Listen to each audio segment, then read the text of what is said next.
La oposición vino a una mirada e hizo valer su voz. El primero en visitarnos fue el vocero de los senadores del Partido de la Liberación Dominicana, Iván Lorenzo, quien calificó al partido de gobierno como el campeón del endeudamiento externo. Una pregunta para situar. ¿Cómo ha sido la votación de los congresistas del Partido de Liberación Dominicana al momento del gobierno llevar sus propuestas? O sea, ¿cómo ustedes han votado? ¿Cómo, en tu memoria, ¿no?, de este año de ejercicio? Porque me da la impresión que ustedes han apoyado nosotros, las decisiones que han llevado. Sí, nosotros en el Senado de la República, que es el organismo que pertenezco también, hemos apoyado militantemente todo lo que tiene que ver la lucha contra el COVID-19. Obviamente, la carrera de endeudamiento que lleva el gobierno, sin ningún tipo de justificación, no podemos apoyarla, porque este es un gobierno que toma más de 10.000 millones de dólares prestados y tú no sabes para qué lo utiliza. No hay un gasto de infraestructura, no hay un gasto que tú puedas decir que se va a retornar. Entonces, las cosas positivas nosotros las vamos a apoyar. Nosotros estamos haciendo una oposición sensata y racional. Senador, usted hace un par de días lo vimos entregarle a los senadores del PRM un reconocimiento por ser el partido que más, el campeón del endeudamiento en toda América Latina. Sin embargo, senador, el PLD sufrió muchísimas críticas por la misma causa. Y en ese momento entonces ustedes estaban en la posición en la que se encuentra hoy el PRM. Una cosa con guitarra y otra con violín. Lo que sucede es que los PRMistas hicieron una oposición irracional. Nosotros endeudamos el país a razón de 1.300, 1.400 millones por año. Ellos en solo un año llevan alrededor de 10.000 millones de dólares. Pero eso no es lo preocupante. Lo preocupante es que ellos, el endeudamiento es un endeudamiento sin calidad, porque si no se invierte en infraestructuras que te retornan un 1.15%, pero que además te genera empleo, te crea empleo. Pero en este caso, yo no sé si ustedes recuerdan que nosotros dijimos una oportunidad que ellos estaban llevando a cabo la operación Caleta. ¿Cómo es eso? Que era como para encalentar los partos, porque nosotros no vemos en qué se invierte. Muy fuerte. Sí, está fuerte la comparación. Sin embargo, se alega que se trata de financiamiento para mitigar el impacto del COVID. Y eso es razonable. No es razonable, porque eso le pueden decir ellos a una persona que no estudia el comportamiento del gobierno. Ellos solo han invertido 444 millones de dólares en todo lo que tiene que ver la hospitalización, las compras de vacunas, aun cuando han invertido 9.000 millones de pesos en vacunas innecesariamente, de más. Pero ellos invirtieron 1.538 millones en todo lo que era la parte social, fase 1, fase 2, quédate en casa, y la retiraron. Entonces han invertido 1.237 millones en infraestructura. ¿Qué más? Hay más de 5.000 millones que no tienen explicación. Entonces, obviamente eso evidencia que es un gobierno que llegó sin planes, es el gobierno de la improvisación y de las denuncias alegres. A ellos le quedan solo 2 años y algo, 2 años y 9 meses, y se la van a pasar denunciando porque, lo dijo el profesor Juan Bosch, no saben gobernar. Al senador Lorenzo se le unió su compañero de partido, Juan Ariel Jiménez, economista, quien fue ministro de Economía, Planificación y Desarrollo, y quien también es vicepresidente del principal partido de oposición. Bueno, yo creo que lo primero es que hay que tocar responsablemente el instrumento que a uno le corresponde en cada etapa. Y lo digo porque hay muchos funcionarios del gobierno y el gobierno mismo del PRM que está siendo víctima de esa forma de hacer oposición que tienen en el pasado. Están siendo víctimas de haber dicho que el COVID era un invento del PLD, que los toques de queda no eran necesarios porque el virus no circulaba solamente de noche, de haber dicho que muchas de las cosas que se estaban haciendo, que el estado de emergencia no era necesario, y ahora no han podido gobernar un solo día sin estado de emergencia. Y por eso digo que hay que ser muy cuidadoso. Asimismo, también decían que el endeudamiento era malo, era sinónimo de ineficiencia, de dispendio, y en apenas un año llevan casi la mitad de todo el endeudamiento que tuvo el gobierno pasado en 8 años. Por eso hay que ser cuidadoso, hay que ser responsable, porque a veces toca la guitarra y a veces toca el violín. Y hay que mostrar coherencia. Entonces, ¿qué yo creo? Claro está, a un gobierno le toca resaltar los aspectos positivos de lo que va haciendo, y eso es normal. Tiene que construir una narrativa sobre su ejercicio público. Y el rol de la oposición es señalar lo contrario. Y el rol todavía del gobierno es decir las cosas negativas a lo interno de los equipos de trabajo. Correcto. Correcto. Porque sí que, y lo sé porque he estado en el gobierno, se es muy crítico, solo que no se sale a la prensa a decirlo. Correcto. Eso se discute en las mesas donde se están tomando decisiones. Mientras que la oposición, su rol es servir de contrapeso al gobierno. Servir de contrapeso vigilando el accionar público, resaltando lo negativo, resaltando las áreas que todavía están descuidadas y en mi caso particular también resaltando lo positivo.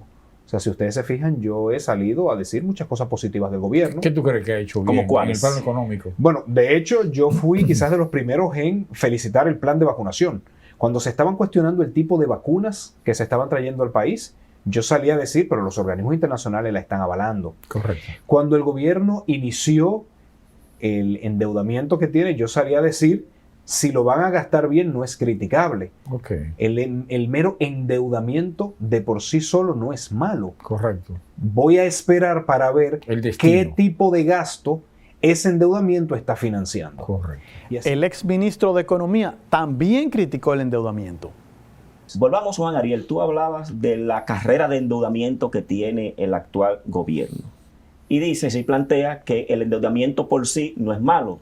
Ahora, ¿cuál es la relación que existe entre el nivel de endeudamiento y la inversión que está haciendo el gobierno con esos endeudamientos? Y eso es lo más preocupante. Cuando se habla del endeudamiento pasado, sí que podemos ver en las cifras que la inversión, el monto de gasto en infraestructura. Cuando hablamos de inversión, hablamos de construcción de carreteras, de puentes, de plantas de procesamiento de agua, de hidroeléctricas, todas esas obras de capital.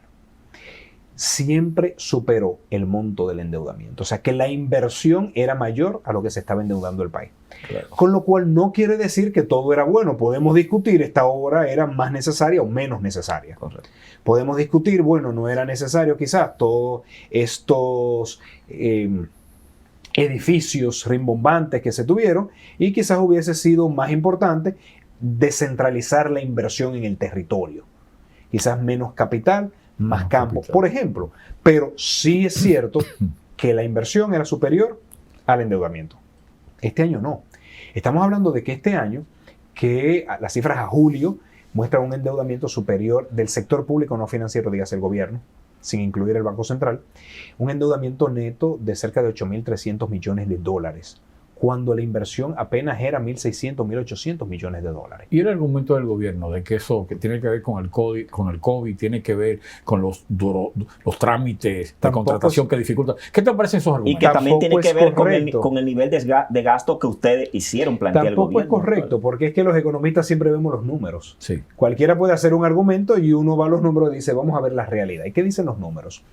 Que el gasto en ayudas sociales por el COVID, dígase FASE, quédate en casa, apenas llegó a 2.230 millones de dólares, por ahí.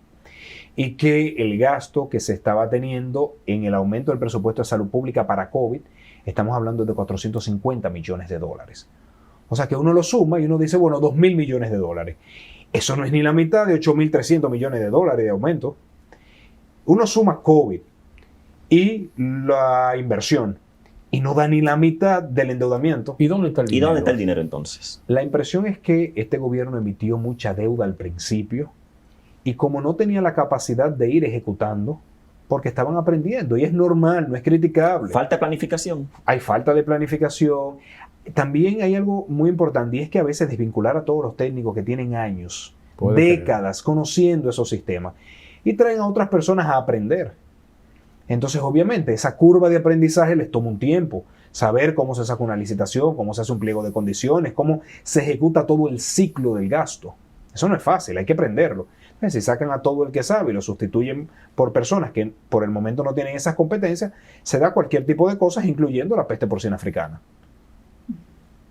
Tan sencillo como eso. Entonces, se endeudaron mucho al principio, emitieron muchos bonos soberanos, pero luego no había en las entidades del gobierno esa capacidad de realizar la inversión y por eso está ese dinero, como dicen, parqueado, frisado, pagando intereses, porque ese es el problema. Se me endeudo antes y no lo estoy gastando, estoy pagando intereses innecesariamente y está todo ese dinero malgastándose en intereses por una inversión que no se está realizando. Entonces, El vocero de los diputados del partido de gobierno, Julito Fulcar, respondió detalladamente las acusaciones sobre el endeudamiento que hacen técnicos y legisladores de la oposición.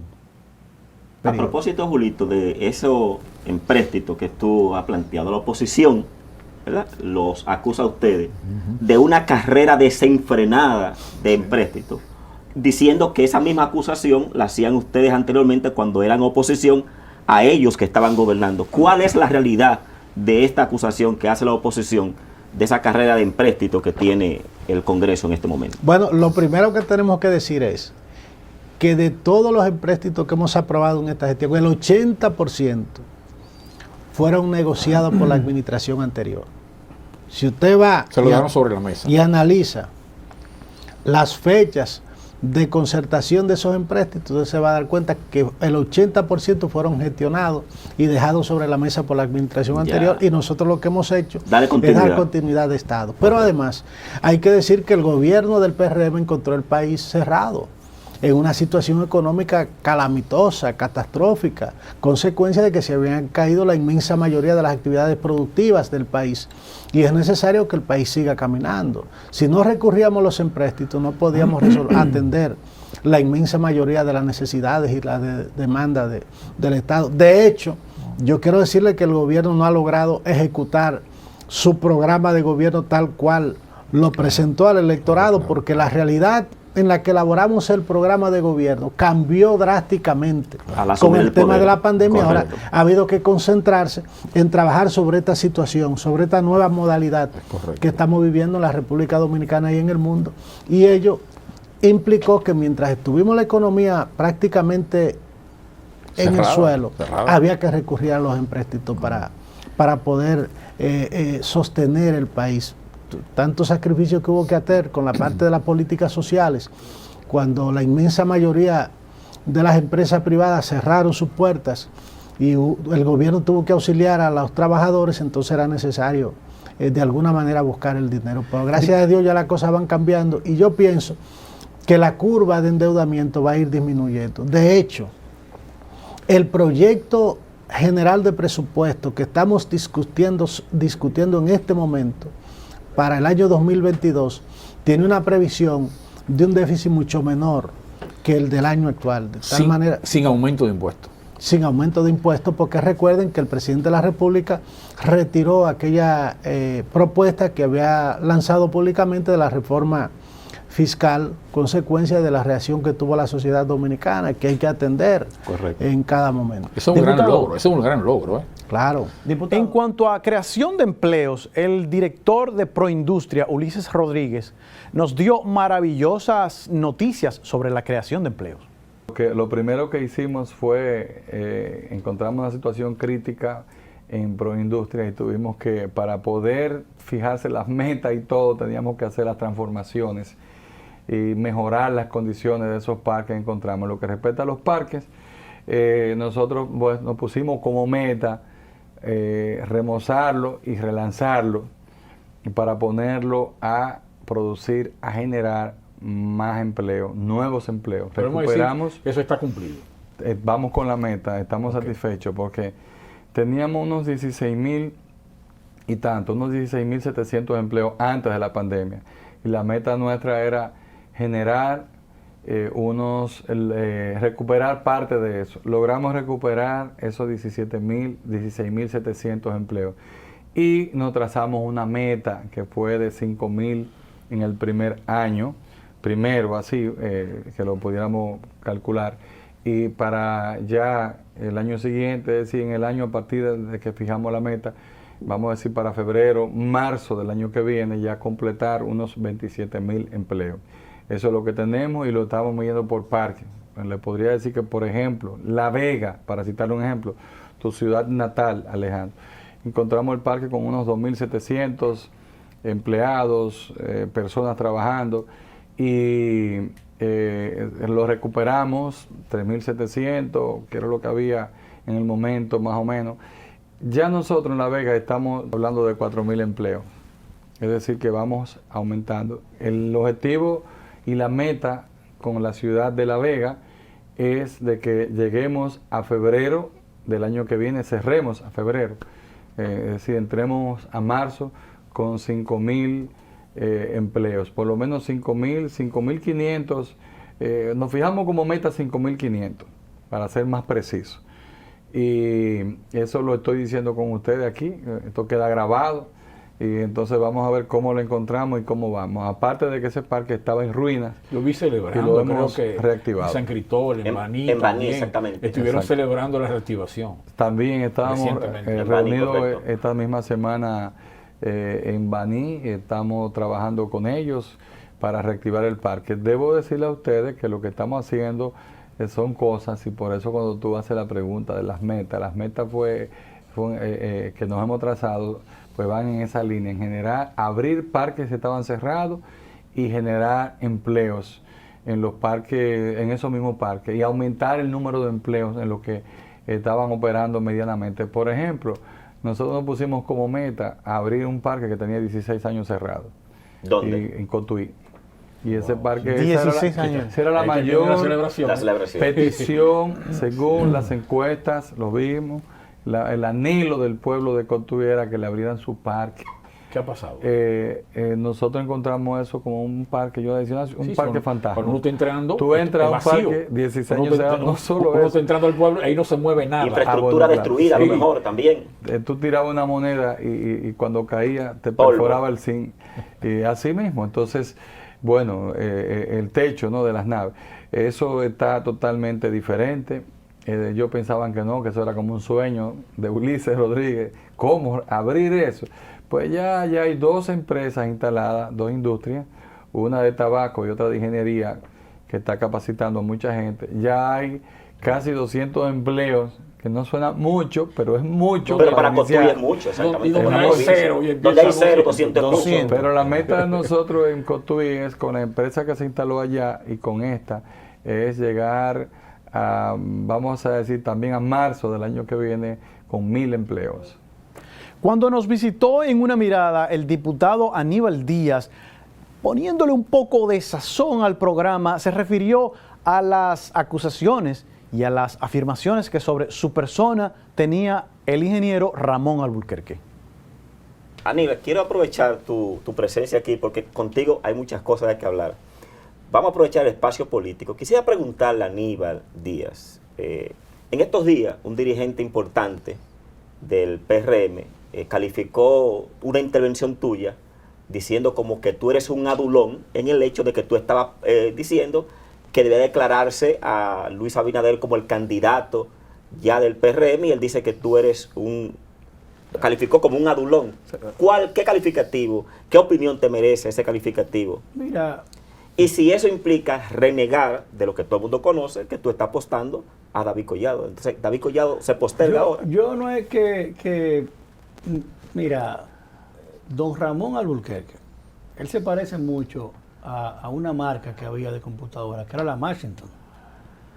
Y esas computadoras muy buenas y muy cosas, pero como no tenían acceso a la red, no transmitían.